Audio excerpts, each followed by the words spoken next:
नमस्कार शेतकरी मित्रांनो, स्वागत आहे आमच्या शेतकरी मित्र 1994 यूट्यूब चॅनल. शेतकरी मित्रांनो, आज आपण केसर आंबा लागवडीविषयी माहिती बघणार आहोत.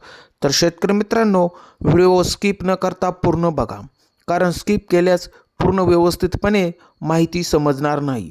तर चला जाणून घेऊया. शेतकरी मित्रांनो, केसर आंबा लागवडीसाठी योग्य जमीन, चांगली रोपे, झाडांमधील अंतर, खत व्यवस्थापन खूप महत्त्वाचे असते.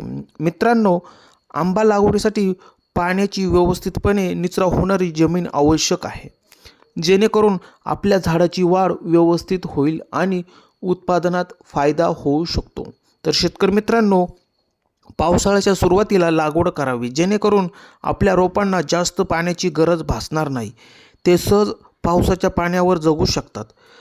कृषी विद्यापीठाच्या रोपवाटिकेतून चांगली कलमे निवडून व्यवस्थितपणे योग्य आकाराचे खड्डे घेऊन लागवड करावी.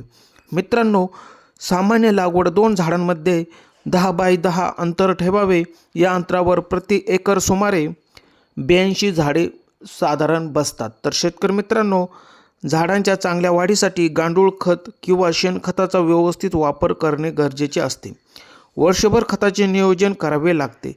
तर शेतकरी मित्रांनो, पाण्याचे नियोजन खूप महत्त्वाचे असते. वेळोवेळी पाणी देणे खूप गरजेचे आणि कीटकनाशक आणि बुरशीनाशकांची आवश्यकतेनुसार फवारणी करणे गरजेचे असते. तर शेतकरी मित्रांनो, दिलेली माहिती कशी वाटली? असेच नवनवीन लेटेस्ट व्हिडिओ बघण्यासाठी चॅनलला सबस्क्राईब केले नसेल तर सबस्क्राईब करा, शेअर करा, कमेंट्स करा.